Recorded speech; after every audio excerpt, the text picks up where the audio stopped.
Oke, baik teman-teman. Kembali lagi di channel CR Design.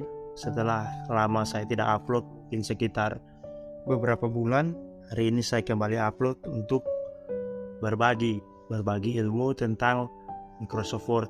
Nah, ilmu juga yang saya miliki belum seberapa teman-teman, namun alangkah baiknya ilmu itu kita bagikan, karena ilmu juga tidak dibawa mati.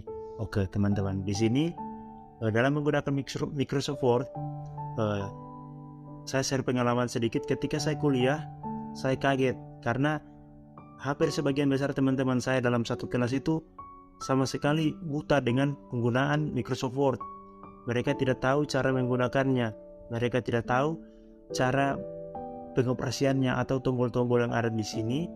Tampilannya itu mereka belum menguasainya. Nah, untuk yang pertama yang perlu sekali kita untuk mengetahui itu yang ada di bagian menu ini, bagian menu home. Nah, ini yang harus pertama kali kita kuasai di bagian sini. Karena inilah yang mengatur kemudian bagaimana dokumennya kita berjalan ke bawah, ini yang mengatur. Nah, untuk teman-teman yang baru buka Microsoft Word-nya, tampilannya akan seperti ini. Di sini saya menggunakan Microsoft Word 2021 versi terbaru untuk saat ini. Microsoft Word 2021, untuk teman-teman yang lain menyesuaikan saja karena fitur dan fungsinya tidak berbeda jauh. Oke teman-teman. Nah, di sini yang pertama kita harus lakukan adalah kita memilih fontnya. Font yang kita gunakan di sini, saya menyarankan agar kita menggunakan Times New Roman. Di semua laptop yang terinstal Microsoft Word pasti ada Times New Roman. Nah, kita pilih font Times New Roman. Oke. Nah, size yang biasa kita gunakan untuk sebagai judul, ibaratnya di sini kita akan coba menulis sebuah naskah esai aja ya, esai. Nah, kita akan menulis esai, kita akan buat judul. Nah, untuk membuat judul kita menggunakan huruf yang tentunya lebih besar. Di sini kita menggunakan ukuran font 16. Jadi ini nama fontnya jenis fontnya teman-teman. Dan ini ukurannya. Kita pilih yang 16. Oke. Dan kita ini kan kalau kita ketik di sini misalkan judul esai. Nah, judul esainya kan ada di pinggir. Jadi bagaimana kita buat agar tulisan ini berada di tengah? Kita pergi ke submenu paragraf ini. Paragraf teman-teman lihat. Kita pilih yang ini. Ini kan adalah left, legend left, maksudnya rata kiri. Ini legend center, tengah. Dan ini legend right, rata samping. Nah, ini justify, maksudnya dia rata kiri kanan. Oke. Kita pilih rata tengah. Nah, rata tengah, kemudian kita tulis judul esai. Nah, judul esai di sini harusnya kan agak bagusnya kita tulis menggunakan huruf yang tebal. Nah, lalu gimana kita buat hurufnya menjadi tebal? Kita blok di sini teman-teman. Ini caranya kita drag, klik ingin drag di sini, kita drag, atau kita klik kanan sebanyak 3 kali. 1, 2, 3.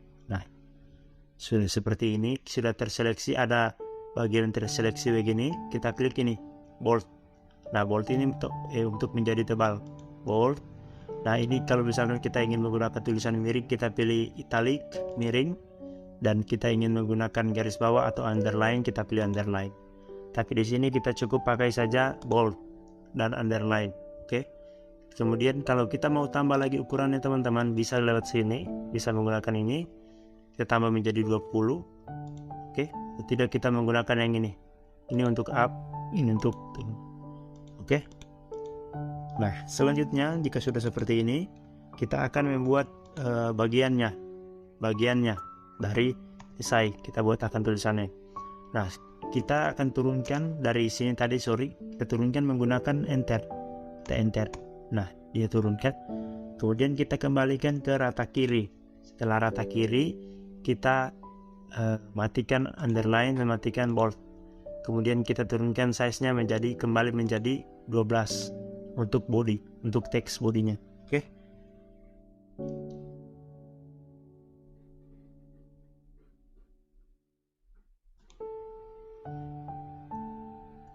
Nah, selanjutnya setelah sudah seperti ini, biasanya dalam menulis esai itu kita menggunakan baris baru.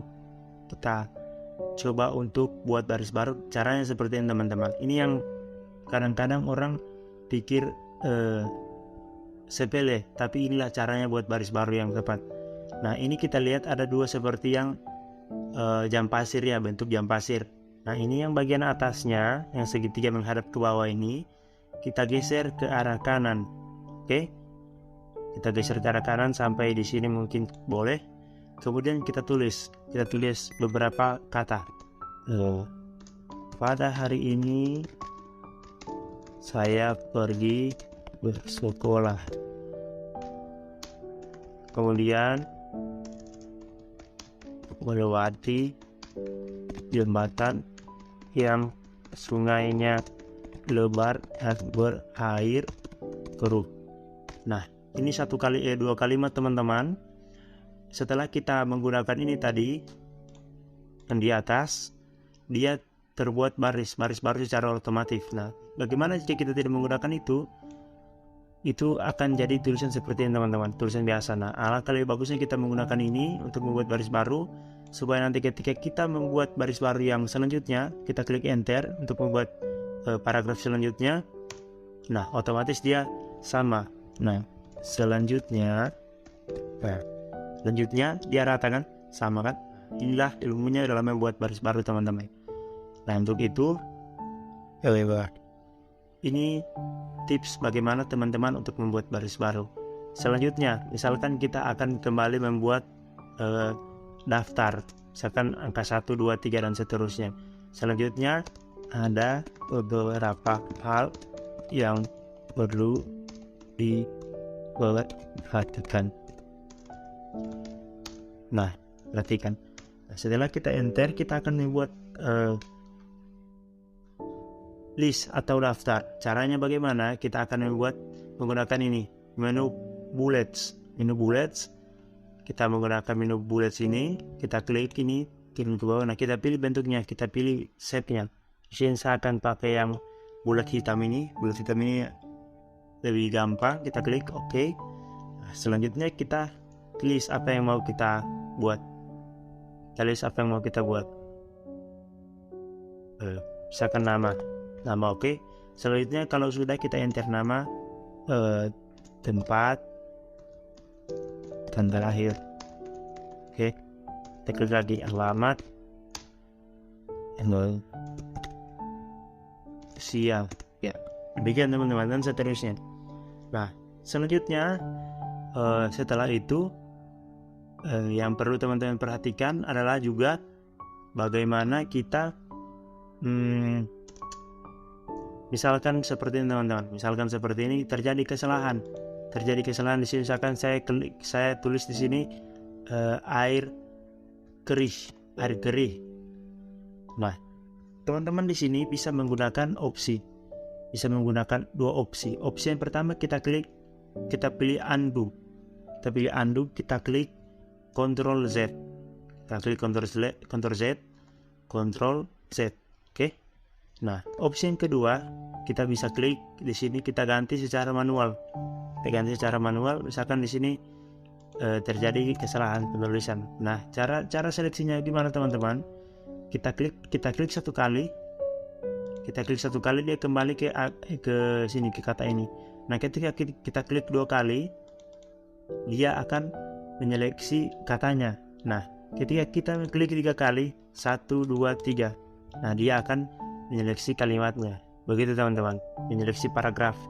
Kalau kita klik 1 kali, dia langsung ke katanya. Kita klik 2 kali, dia seleksi katanya.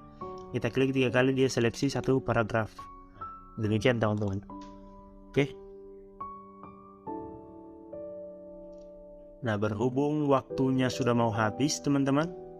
Nah, untuk teman-teman, mungkin ilmu yang saya dapat bagikan sampai di sini dulu.